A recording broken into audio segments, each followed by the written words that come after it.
Hello friends, स्वागत है आपका इस YouTube channel R K. Education arena पे।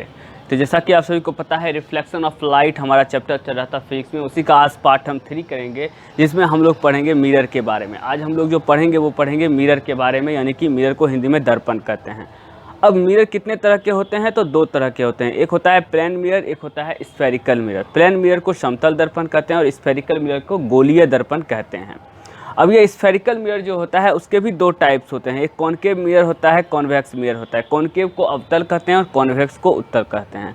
इनके बारे में आज हम सब कुछ जानेंगे और शुरुआत करेंगे हम प्लेन मिरर से। तो प्लेन मिरर से शुरुआत करेंगे तो हम क्या करेंगे? तो सबसे पहले प्लेन मिरर की शुरुआत ही होती है इमेज फॉर्मेशन से, कि प्लेन मिरर में कैसे इमेज बनता है, कैसे प्रतिबिंब बनता है। तो चलिए स्टार्ट करते हैं।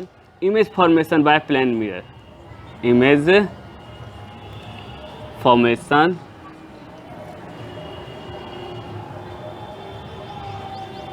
Bye plane mirror. Image formation by plane mirror हम लोग करेंगे।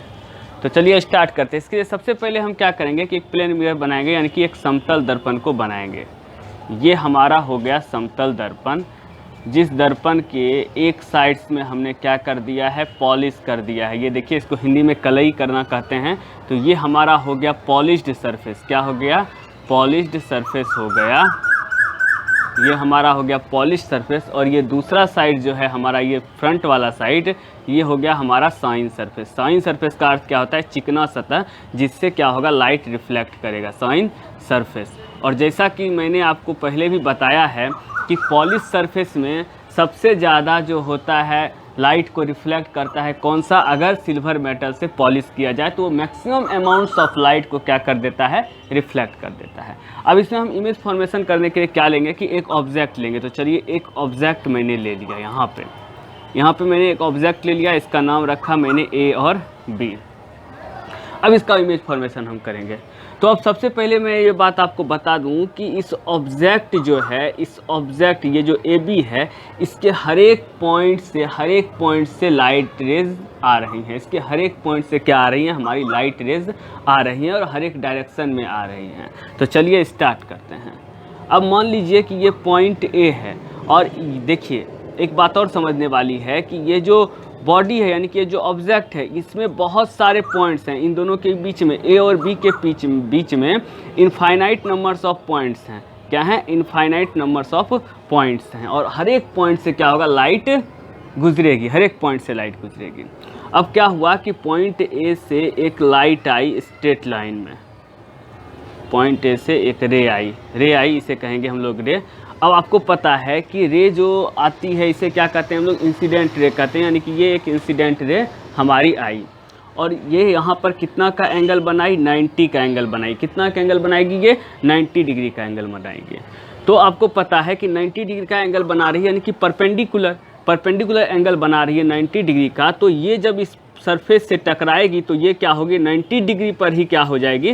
रिफ्लेक्ट हो जाएगी। क्या हो जाएगी? 90 डिग्री पर ही रिफ्लेक्ट हो जाएगी। तो ये 90 डिग्री पर ही क्या हो गया? रिफ्लेक्ट हो गया।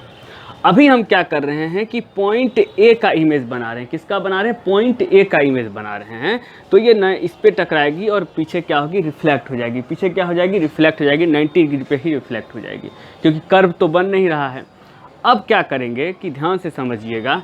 अब इससे एक दूसरी लाइट हम निकालेंगे इस तरह से, इस दूसरी लाइट को, और ये लाइट कहाँ जाएगी? इस पॉइंट पे टकराएगी। जब इस पॉइंट पे ये टकराएगी तो ये लाइट क्या होगी कि रिफ्लेक्ट होगी। कैसे? ऐसे होगी। क्यों होगी? आपको पता है कि ये क्या बना रही है? एंगल बना रही है। बीच में हम लोग क्या लेते हैं? नॉर्मल लाइन लेते हैं। नॉर्मल लाइन हम लोग लेते हैं। तो ये क्या कर रही है? अब ये लाइट क्या कर रही है? कुछ ना कुछ एंगल बना रही है। अब ये 90 डिग्री पे नहीं है, अब एंगल बना रही है। तो इसका मतलब ये क्या होगा? इस डायरेक्शन में रिफ्लेक्ट हो जाएगी। इसके बीच में मैं नॉर्मल खींच के आपको दिखा रहा हूँ कि ये होगा एंगल आई और ये होगा एंगल आर, जो दोनों क्या होगा? लॉ ऑफ रिफ्लेक्शन से बराबर होगा। अब आपके मन में एक प्रश्न आया होगा कि मैंने ये यहाँ से यहाँ ही क्यों लिया? तो इस पॉइंट से हर एक डायरेक्शन में, हर एक तरफ जो है, ऊपर नीचे की तरफ, हर एक तरफ क्या निकलेगी? लाइट निकलेगी। लेकिन मैंने इस लाइट को यहाँ तक ही क्यों लिया? क्योंकि यहीं से रिफ्लेक्ट होने के बाद इसका इमेज बनेगा, और इसी रे को हमको क्या करना है? कंसीडर करना है, इसीलिए मैंने इसको लिया। अब क्या हुआ कि ये लाइट अब देखिए रिफ्लेक्ट होके आगे जा रही है और ये इधर रिफ्लेक्ट होके आगे जा रही है। तो आप देख सकते हैं कि क्या ये दोनों रेज कहीं आगे जाके मिलेंगी, ये दोनों रेज कहीं आगे जाके मिलेंगी, तो ये दोनों रे यानी कि ये दोनों किरणें कहीं आगे जाके नहीं मिलेंगी। तो इस कंडीशन में अब इमेज कैसे बनेगा पॉइंट ए का, पॉइंट ए को मैंने कंसीडर किया है तो पॉइंट ए का इमेज बनेगा कैसे। तो इस कंडीशन में क्या होगा कि ये दोनों रेज को हम क्या करेंगे पीछे की ओर लेके चलेंगे, इस दोनों रेज को हम क्या करेंगे पीछे की ओर एक्सटेंड करेंगे। हमने पीछे की ओर इस रेज को मिला दिया और इसको भी क्या किया हमने पीछे की ओर बढ़ा के मिला दिया। अब देखिए ये क्या आ गया पॉइंट, यहाँ पे दोनों मिल गया। अब ए का जो होगा इमेज हमारा बनेगा ए डैश, इस पॉइंट पे बनेगा। पॉइंट ए का इमेज ए डैश कहाँ बनेगा, इस पॉइंट पे मिलेगा। इसी तरह से ये जो ए और बी के बीच में इनफाइनाइट नंबर्स ऑफ पॉइंट हैं, हर एक के साथ यही प्रोसेस लगेगा, हर एक के साथ क्या लगेगा यही प्रोसेस लगेगा। आप ध्यान में रखिएगा कि हर एक के साथ यही प्रोसेस लगेगा। लेकिन हम क्या करेंगे, एक बार ऊपर वाले के साथ किए तो एक बार नीचे वाले के साथ कर लेते हैं।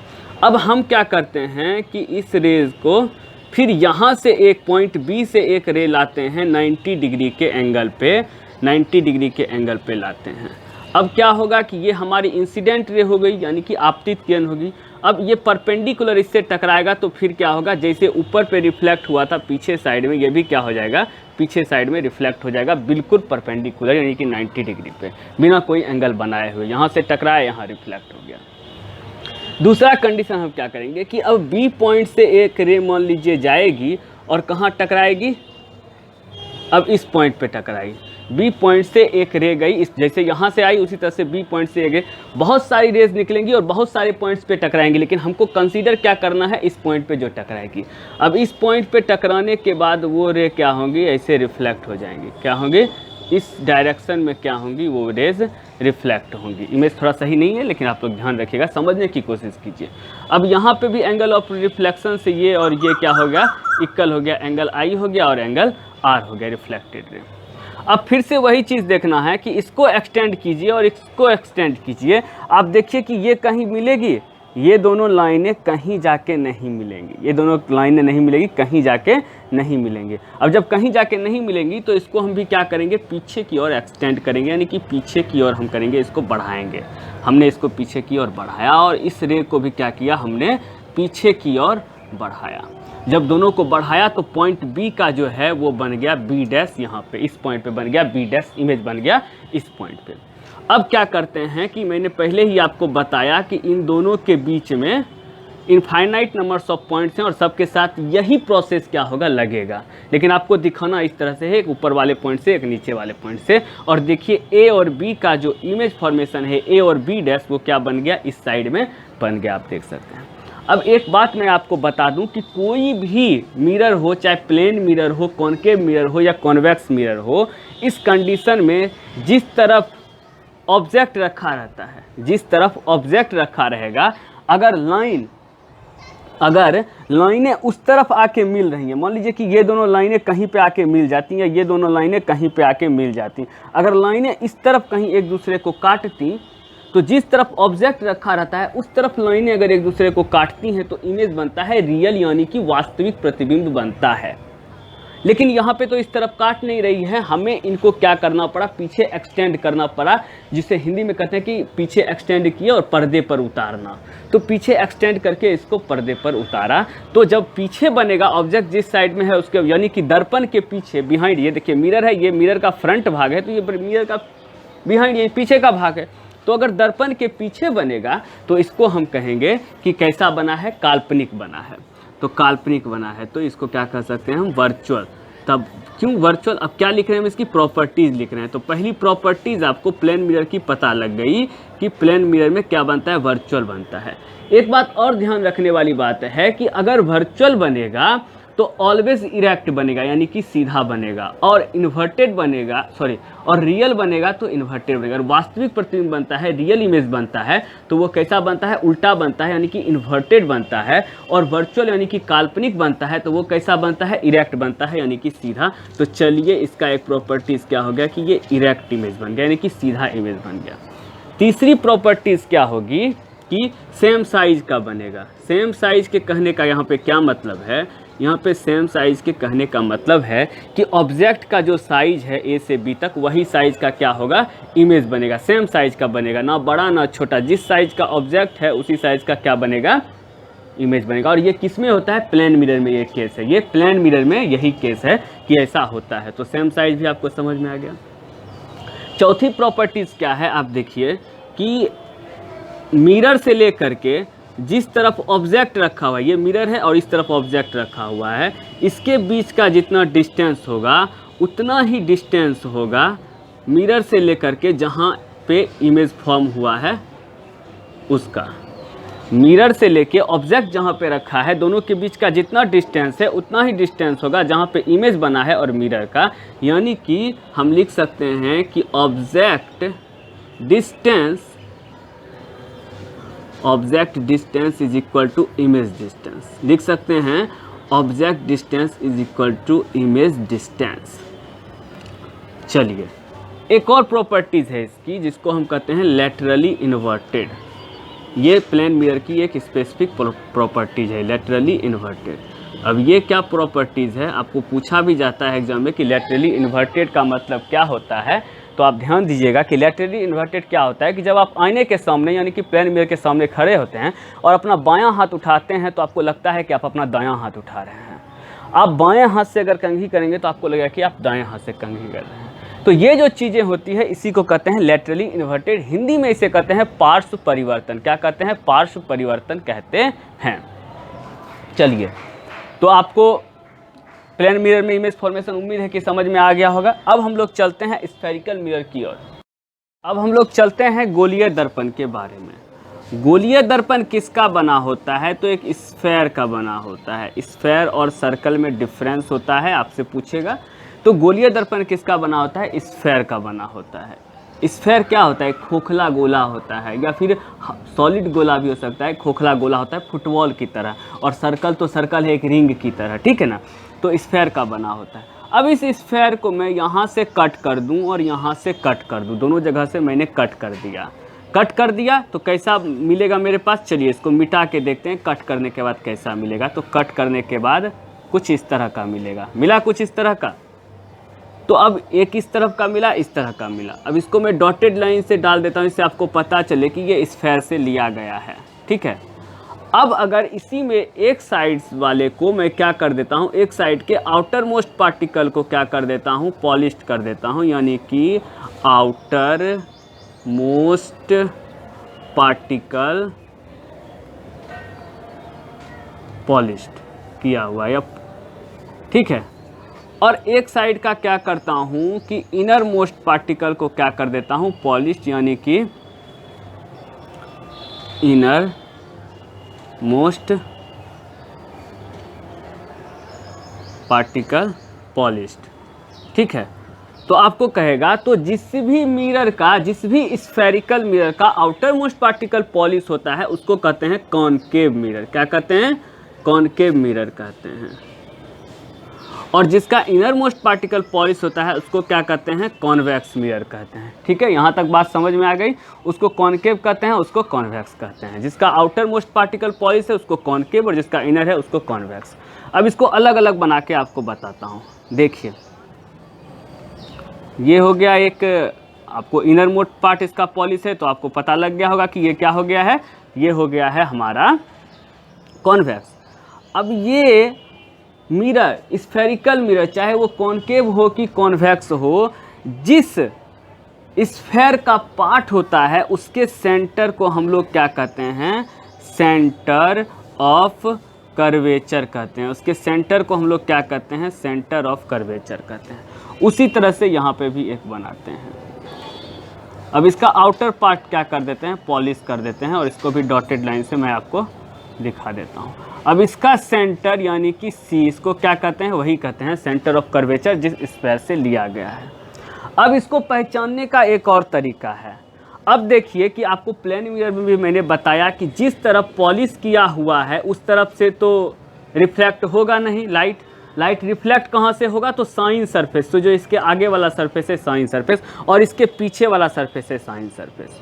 तो आप क्या लिखिएगा कि इफ सेंटर ऑफ कर्वेचर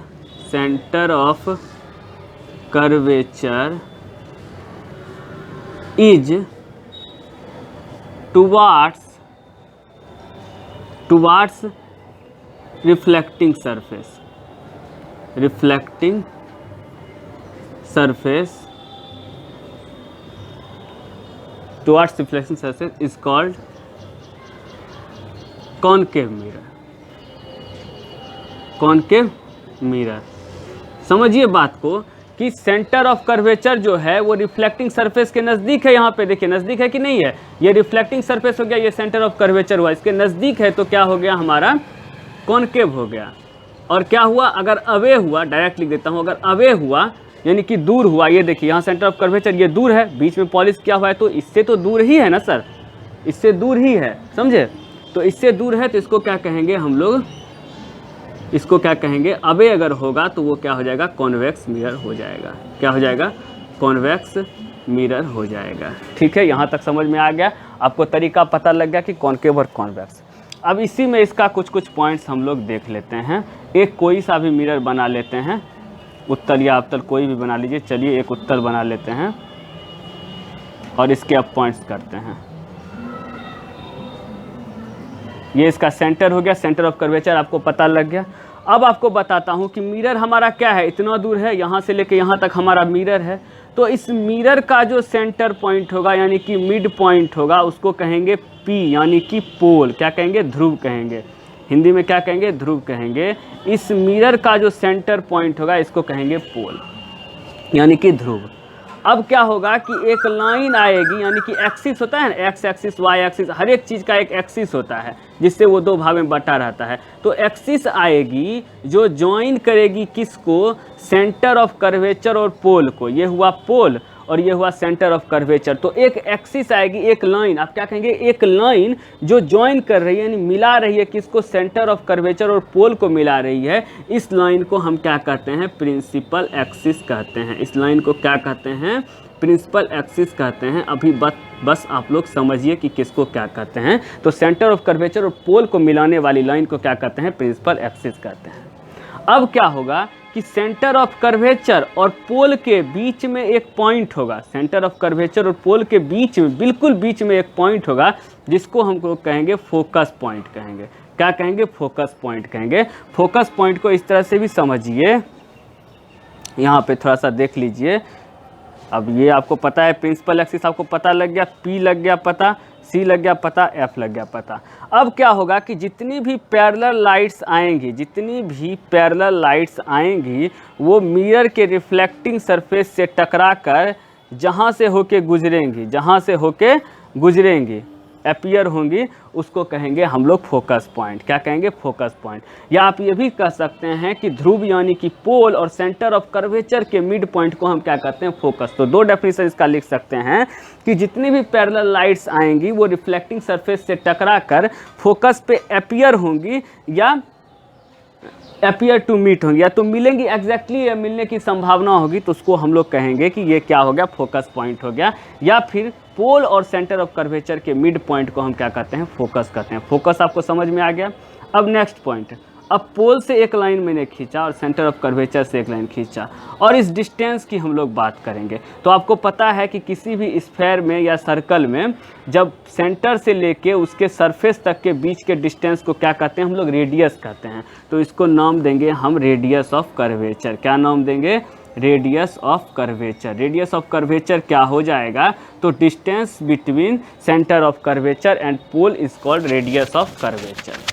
अब एक चीज़ और करना है कि यही सेंटर ऑफ कर्वेचर और फोकस के बीच का जो डिस्टेंस होगा इसको क्या कहेंगे, इसको स्मॉल एफ से डिनोट करेंगे और इसको कहेंगे फोकल लेंथ। इसको क्या कहेंगे, हम लोग फोकल लेंथ कहेंगे, यानी कि सेंटर ऑफ कर्वेचर और फोकस के बीच के दूरी को फोकल लेंथ कहते हैं। और ये क्या होती है, हाफ होती है, रेडियस ऑफ कर्वेचर का हाफ होता है। देखिए अब अगर पोल और सेंटर ऑफ कर्वेचर का बीच का पॉइंट ये है, यानी कि ये दूरी और ये दूरी बराबर है, तो इसको हम कह सकते हैं कि रेडियस ऑफ कर्वेचर जो कि सेंटर ऑफ कर्वेचर और पोल के बीच का डिस्टेंस है उसका क्या है, ये आधा है। तो आप ये बात जान सकते हैं। तो ये सारे कुछ पॉइंट्स थे। अब जो ध्यान में देना है कि कॉनकेव मिरर कैसा मिरर है और कॉन्वेक्स कैसा मिरर है उसको देखते हैं। ये कॉनकेव मिरर बना दिया मैंने, ये क्या लगा दिया हमने, प्रिंसिपल एक्सिस लगा दिया, ये क्या लगा दिया हमने, प्रिंसिपल एक्सिस लगा दिया। ये P हो गया, ये F हो गया, ये C हो गया। अब क्या होंगी, पैरेलल लाइट्स आएंगी, क्या होंगी, पैरेलल लाइट्स आएंगी। अब ये पैरेलल लाइट्स मैंने बताया कि रिफ्लेक्टिंग सरफेस से टकरा के मिरर के कहाँ से होके गुजर रही हैं, सारी लाइट से फोकस से होके गुजर रही हैं, सारी लाइट से फोकस से होके गुजर रही हैं। तो ये मिरर क्या कर रहा है कि सारे लाइट्स को एक पॉइंट पे मिला रहा है। ये मिरर क्या कर रहा है कि हर एक लाइट को एक पॉइंट पे मिला रहा है, एक पॉइंट पे फोकस कर रहा है, सिकोड़ रहा है। तो इसीलिए इसको हम कहते हैं कन्वर्जिंग मिरर। क्या कहते हैं, कन्वर्जिंग मिरर कहते हैं। क्या कहते हैं, कन्वर्जिंग मिरर। समझ में आ गया होगा कि कन्वर्जिंग मिरर, क्योंकि सारे लाइट्स को क्या करता है, एक पॉइंट पे मिलाता है। उसके बाद क्या होता है कि अगर ये लाइट है, सॉरी, अब एक कॉन्वेक्स की बात कर लेते हैं, कॉन्वेक्स की बात करते हैं। इसमें भी क्या होगा कि ये प्रिंसिपल एक्सिस होगा। अब लाइटें आएंगी और ये क्या कर देगा, इसको ऐसे मोड़ देगा। लाइटें आएंगी, इसको ऐसे मोड़ देगा। लाइट आएगी, इसको ऐसे मोड़ देगा। लाइट आएगी, इसको ऐसे मोड़, यानी ये लाइट को क्या कर रहा है, डाइवर्स कर रहा है, यानी कि फैला रहा है। ये लाइट को क्या कर रहा है, डाइवर्स कर रहा है। अगर इसी चीज़ को मैं आगे बढ़ाऊं, एक्सटेंड करूं काल्पनिक रूप से, यानी कि वर्चुअली एक्सटेंड करूं, तो वो भी मिलेंगी फोकस पे ही। इसीलिए मैं बात कर रहा था कि जितने भी लाइट्स अपीयर होंगी फोकस पे, या लगेंगे कि अपीयर हो रही है, तो उसको फोकस करते हैं उसी पॉइंट पे जहाँ से फोकस होंगे। लेकिन ये एग्जैक्टली कर क्या कर रही है कि लाइट को डाइवर्ज कर रही है, यानी कि फैला रही है। तो इसको कहते हैं हम डाइवर्जिंग। इसको क्या कहते हैं हम, डाइवर्जिंग कहते हैं। अब इसके कुछ एग्जांपल क्या होते हैं, तो स्ट्रीट लैंप। स्ट्रीट लैंप का मतलब क्या होता है कि रोड पे लगा हुआ लैंप। अब रोड पे लगा हुआ लैंप एक छोटा सा लैंप होता है और उसको क्या करना रहता है कि रोड का मैक्सिमम एरिया कवर करना रहता है। रोशनी के लिए मैक्सिमम एरिया रोड का कवर करना पड़ता है। एक छोटा सा लैंप है, उसको मैक्सिमम एरिया कवर करना है, तो वहाँ इसका उपयोग किया जाता है, कॉनकेव मिरर, कॉन्वेक्स मिरर का, उत्तल दर्पण का। क्यों, क्योंकि वह उसको फैलाएगा तो ज़्यादा दूर तक रोशनी होगी। और वहीं बात करते हैं हम लोग इसकी, तो इसमें गाड़ी का हेडलाइट भी आ सकता है। ठीक है, ये डॉक्टर जो यूज़ करते हैं, दांत वाले डॉक्टर, वो दर्पण आ सकता है। ये क्या होता है, हेडलाइट क्यों आता है कि हेडलाइट का काम क्या है कि वो क्या करता है, रोड पे एक जगह फोकस करता है। आपको क्या करता है, रोड पे एक जगह पे फोकस करता है, लाइट को मिलाता है, जिससे आपको रोड अच्छे से दिखाई दे। ठीक है, तो ऐसे को, ये एग्जांपल हो गया कॉनकेव का।